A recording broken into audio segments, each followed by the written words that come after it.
பணிவாக நமஸ்காரங்கள் பண்ணி தன்னை மன்னிக்கும்படி கேட்டுக்கிறார். அப்பவும் கூட மனம் தளராமல் அந்த திருவாத ஊரார் சொல்லக்கூடிய அந்த திரு மாணிக்கவாசகர் அந்த மன்னரிடம் கேட்கிறார், என்னை துறவரம் பூணுவதற்கு எனக்கு வழி கொடுங்கள், அனுமதி கொடுங்கள், உத்தரவு கொடுங்கள். நான் மந்திரியாக இருக்க விரும்பலை.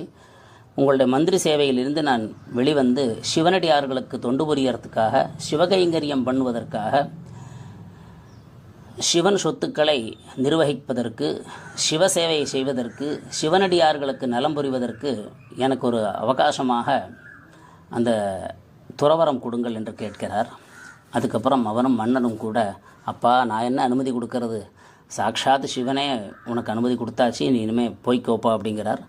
அதுக்கப்புறம் போய் இந்த மாணிக்கவாசகர் திருவாத ஊரார் என்னும் சொல்லக்கூடிய மாணிக்கவாசகர் ஒரு சிவஸ்தலங்கள்லேயும் போய் பாடுறார். இந்த காலத்து கவிதைகள் எழுதுவது மாதிரி